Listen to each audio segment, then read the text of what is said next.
Hi everyone, it's Tara here with Create Life Paper Words, and I have another Project Life or Pocket Page style process video for you. So this one is a spread from the middle of July, and on the left side of the page I did a 3x3 grid, and on the right side I'm using my normal Design A page protectors that I really like from Becky Higgins. I think the reason that I like the Design A so much is that it's really easy for me to plan out my weeks on a general basis, knowing that I usually will have a lot of landscape photos and that anything that's a portrait is probably going to go as a 3x4. So I think it just helps me when I am taking photos to know pretty much what I'm already going to be doing that way. And then the odd times, I do throw in these other style page protectors, but they tend to be not nearly as often as I have in the past. And they usually tend to just be the Design A. So it's always nice to play around, but I also like the continuity of the Design A and the consistency of it as well. So just bringing out my watercolors. I absolutely love watercolors. You've probably figured that out by now. And I believe I was just trying to make some colors was all I was really doing. I knew I wanted some yellow in this spread, mainly because there is the bottom right photo, the far right. I've got this really fun shirt on, and you can really see that pop of yellow that's right on that. So I really wanted to bring that in. And I end up using these rub-ons that I had gotten from Michaels, I believe. The only thing is that I found that the Dream Big Shine Bright didn't show up nearly as much as I had wanted it to when you're actually looking at the album. So I didn't love it. I mean, it was what I wanted. I just wanted it to be a bit brighter. What I should have done was put the rub on just a white piece of paper and then cut that out. Should have done that, and I didn't. And of course it's too late, but I do change it up a little bit. So, and then I really wanted to use that Dream, but the colors weren't working with what else I was going with. So I end up taking that out and doing something else right there. So you will see that in just a little bit. And yeah, just sort of playing with colors and playing with papers, just trying to figure out what I'm wanting to do. I know I want some yellows in there, and I also want some more of that, I guess it's like a tealy blue, aqua blue color. I want some purples as well. And then in those feathers around that ribbon that I did, it's sort of like, I want to say like a burnt maroon color almost. And I really wanted to pull that one in somewhere. So I ended up doing that with a couple more rub-ons that I found in the same package that the other one came in, and so that really helps, I think, to tie it together the more that you can pull that kind of stuff in. So you will note that I have added and changed a few things. I did that off camera. Well, actually I had the camera on, but it ended up, I think I had too much. I didn't have enough space or something. So yeah, as you can see, it didn't record, but that's okay. So now I'm just deciding that I want to do some watercoloring on some brush lettering of that, I think it was Dream Big Shine Bright. So that right side of my page, that one is from my trip to Salt Lake City with my Color by Amber friends, and we had a really great time going to our annual conference. So that's sort of what that page is about. So I wanted to keep that separate, and that's why I like the Dream Big and Shine Bright, was because I thought it sort of encompassed, what we were on this road trip for. So, and then just adding a little bit more color, again trying to bring that maroony, burnt maroony, I don't really know what color it is, it's not a true red, into my layout. I had taken this cute little photo from my jewelry Instagram feed, and so I wanted to include it. At this point, I'm also trying to decide what to do with the white card that's going to be in the top middle row column, whatever that's called.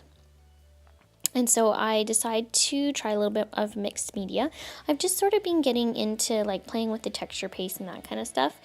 And so that's what I decided to do in this one. And I really like this texture paste stuff that I have. I can't remember what kind it is, but it was from Michaels. And just letting that one dry so that I can do some watercoloring and stuff over it. I'm not really sure if I'm like doing the whole mixed media stuff right, but it's a lot of fun. I really enjoyed, you know, the playing with the texture paste and the colors and like with watercolor and shimmer mist and that kind of stuff. So yeah, I really find that part fun. And so now I'm just going back to this rub-on card that I had previously done at the very beginning. And I'm not loving it. So I had attempted to do the brush lettering a little bit differently, and then I actually ended up liking the original, and so I just added in there, but I'm still not really loving it. So I changed that back up as well. And now that my texture paste is dry, I'm adding some watercolor to it. And again, I wanted to bring that blue tealy aqua color in, seeing as I've got it on the right hand side of the page. So just trying to decide where I want to bring some more purple in. I think that I want to put it on this card with the texture paste on it. And so I go through my stash and I find what I actually have purple wise, which as most people know, if you like purple, it's really hard to find purple in the craft industry, which I sort of find odd, but you know, that's just one of those things and how it goes. So I'm waiting for my watercolor to dry, and I've got this doily out, and I've decided to put a chipboard sticker thing over top of it, and I'm just waiting for it to dry. So while I do that, well, actually, as I had been looking for purple, I had found these acetate words, and so I went through them and I was like, oh, I want to use these. So I end up using the one that says fabulous and in gold, and I'm going to put it on top of that picture in the top right hand corner. And then I also found this one that says simply, and I try a couple different things with it, but I end up not loving it, so I have to sort of fix it and try and figure out a different way for it to work. I've also got one of these adorable flares that I had won from, I want to say Feed Your Craft. I'm thinking that was in like February or March or something like that. And I haven't worked my way through all of the ones, but I really, really love them. So I'm happy that I can finally use another one. And it's also in that, sort of that color that I'm looking for, that reddish color. So I end up I end up pulling off the Simply wood veneer, and when I do that, the paper rips, and so I'm just trying to figure out how I'm going to, you know, salvage this spot that I have. So I get my watercolors back out and I bring in some purple because I do need some purple in my layout. I have a little bit, but I wanted to add a bit more, just again to show the continuity throughout the whole layout. So I add some of this beautiful purple color to this bottom card here, and I really love how that looks, and I love that the arrows with it, and I'm really feeling now that this spread is looking a bit more cohesive color-wise because of that. And then just, you know, just sort of doing my stamping now. I've got the picture that my husband took of the kids, and I just stamped the same thing 3 times because I like how, you know, you get that different look when you stamp the same thing 3 times, especially on a picture.